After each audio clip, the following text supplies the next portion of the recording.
Efendim herkese selamlar. Sizlere bugün Aydın Tralles Antik kentinden sesleniyorum.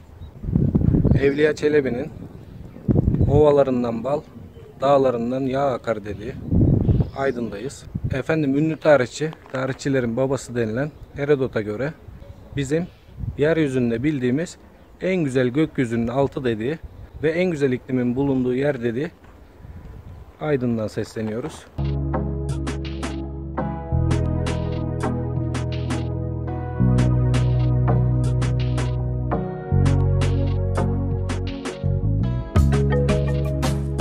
Efendim şu anda tuvaletin girişindeyiz. Birazdan tuvaletin içine gireceğiz. Antik dönemdeki tuvaletlere. Latrina kelimesi de yıkama, yıkanma anlamında kullanılıyormuş. Oradan türetilmiş.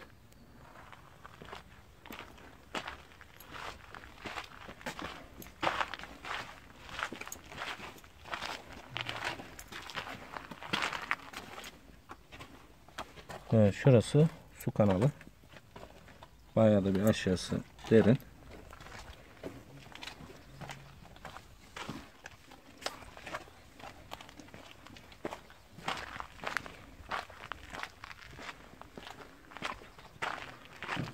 Bu mermerler aslına uygun olarak sonradan yapılmış. Bunun bir benzeri, kopyası Efes Antik kentinde de var. Antik çağda insanlar tuvaletlerini burada yapıyormuş.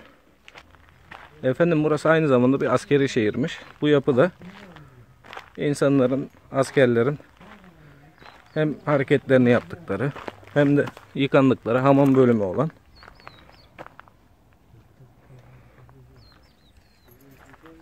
bir yapı.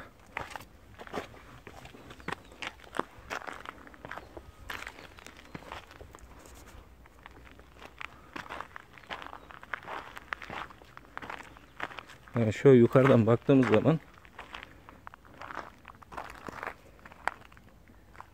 oda şeklinde yapılmış. Artık bunlar birer dükkan mıydı zamanında?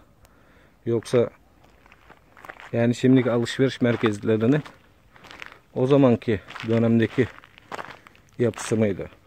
İnsanın aklına o geliyor. Herhalde her bir göz bir dükkandı, bir esnafındı. Ya da burası dediğim gibi kompleks olarak zaten askerlerin eğitim aldığı bir alan. Efendim meşhur üç gözler. Tabii şu an açı ters olduğu için görüntü çok güzel değil. Güneşten dolayı. Şöyle ilerleyelim. Efendim zamanla depremler oluyor. Olan depremlerde Aydın'da zarar gören evlerin taşları buralardan sökülüp götürülüyor. Şu an görünenin belki 3 misli, belki 5 misli, belki 10 misli görünmeyen, tahrip edilen bölümleri var. Günümüze ulaşan bölümleri bu şekilde.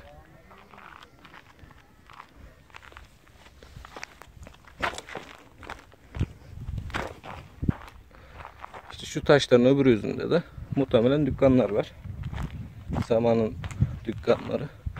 Şu an tarihin tam içerisindeyiz.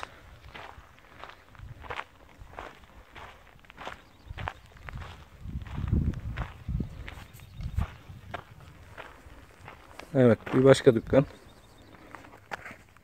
Buradaki her bir taş, her bir mermer. Tabii bir kısmı sonradan restore edilmiş de eski taşlar.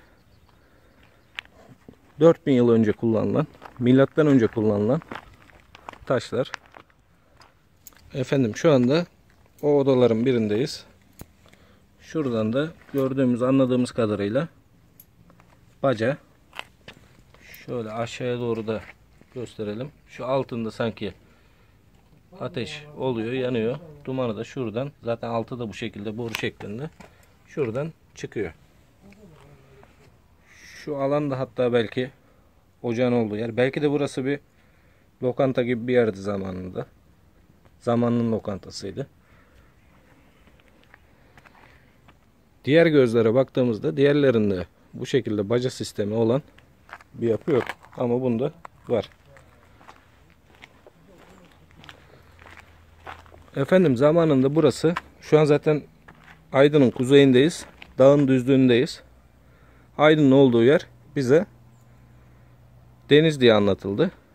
Binlerce yıl sonra o deniz çekildi. Ege Denizi'nden bahsediyoruz. Çekildi diye anlatıldı. Tabi doğru mudur değil midir onu araştırmak lazım.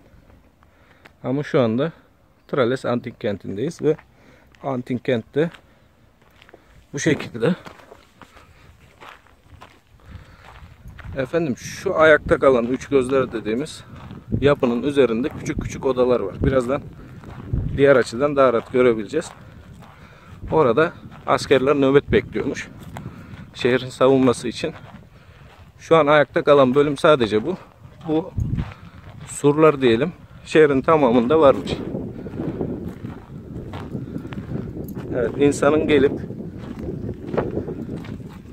tarihi yaşayabileceği, huzur bulabileceği bir alan.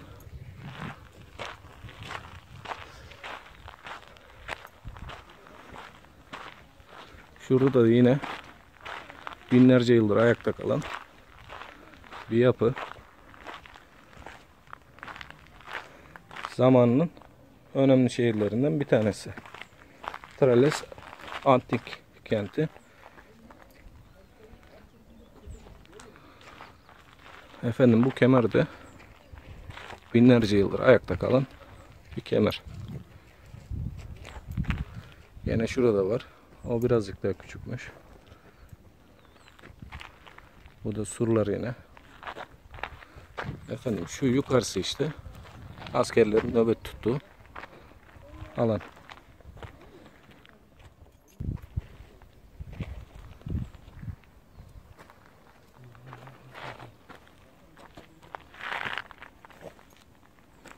Evet, bir aile de gelmiş kitap okuyor, dinleniyor, zaman geçiriyor. Kitap okumak için de gerçekten harika bir yer. Sessiz, sakin. Dağların eteğinde. Düzlük. Efendim şu anda üç gözlerin hemen altındayız. Karşımızda da ovada, düzlükte Aydın şehri boydan boya uzanıyor.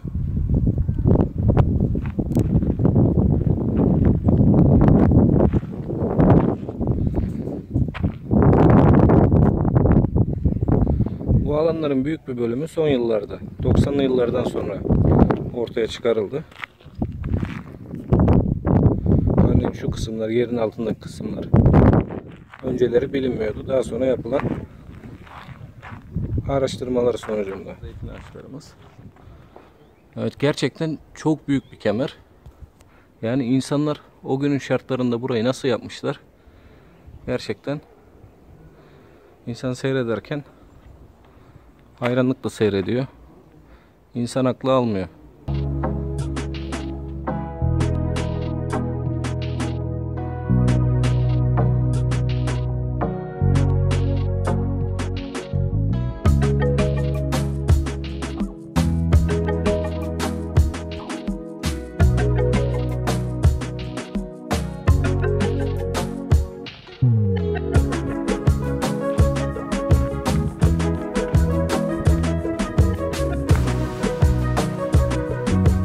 Efendim keşke taşlarda şu yazılar olmasa. Antik kentin ruhuna hiç yakışmamış. Keşke yazmasaymışız. İnsan görünce yazıları üzülüyor.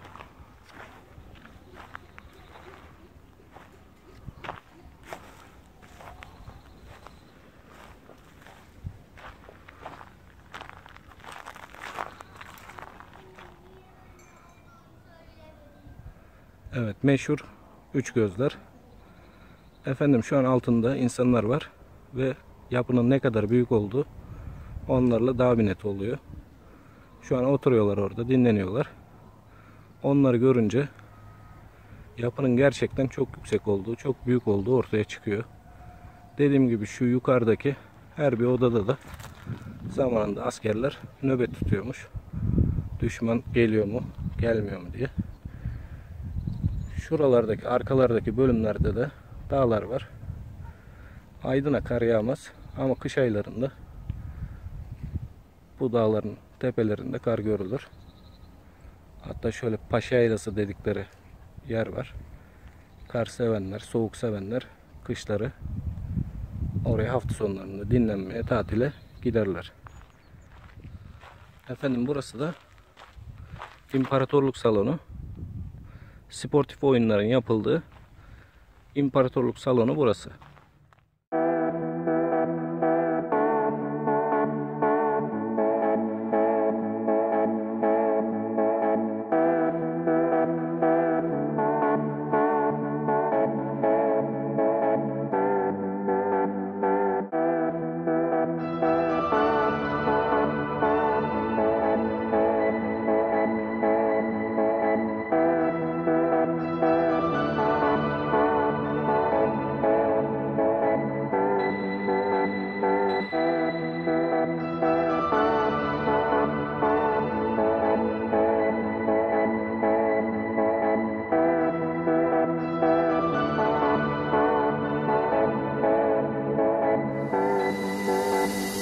Efendim burası hala kazıları süren, hamam ve jimnasyumun olduğu bir alan.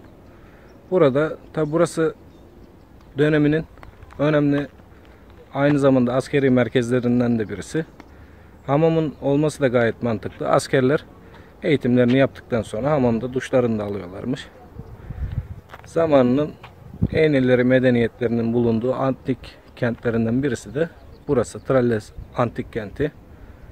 Bu arada antik kelimesini söyleyemiyorum. Efendim buralarda toprağın altında mağaralar var. Panel panel ayrılmış. Her biri bir yere gidiyor. Labirent gibi. Tabi define avcıları da burada çok olmuş. Bir şeyler bulabilmişler midir artık bilemiyoruz ama mağaralara girdiğinde de insanların kaybolduğu ya da çıkanların da akli dengesinin bozulduğu, geçmişini unuttuğu da söyleniyor. Belki girilmesin diye söylenmiştir. Belki de böyle bir şeyler vardır ya da yoktur bilemiyoruz. Fakat görünen kısım kadar toprağın altında da görünmeyen bir kısmı var. Özellikle toprağın üstündeki kısımlar çok tahrip olmuş durumda. Şu an toprağın üstündeki kısımların bir kısmı restore edilmiş. Toprağın altındaki kısımların bazılarına ulaşıldı. Dediğim gibi çalışmalar devam ediyor. Bir kısmına da muhtemelen önümüzdeki günlerde, yıllarda ulaşılır. Tarihin yaşayan canlı şehirlerinden birisiymiş burası dediğim gibi. Ve Herodot'un da dediği gibi bildiğimiz gökyüzünün altındaki bilinen en güzel yer. Efendim izlediğiniz için teşekkürler. Arkamdaki zeytin ağaçları içinde Evliya Çelebi Aydın için ovalarından bal, dağlarından yağ akar demiş. Burada yağdan kastı zeytinyağı, ovalarından baldan kastı da dünyanın en güzel incirlerinin olduğu, dünyanın en güzel incirlerinin üretildiği Aydın şehri, Aydın incirleri. Herkese buradan selamlar. İnşallah yolunuz düşerse bir gün buraları görmeye gelirsiniz. Gerçekten insan geldiğine mutlu oluyor, gördüğüne seviniyor. Yeni vloglarda görüşmek üzere, hoşça kalın.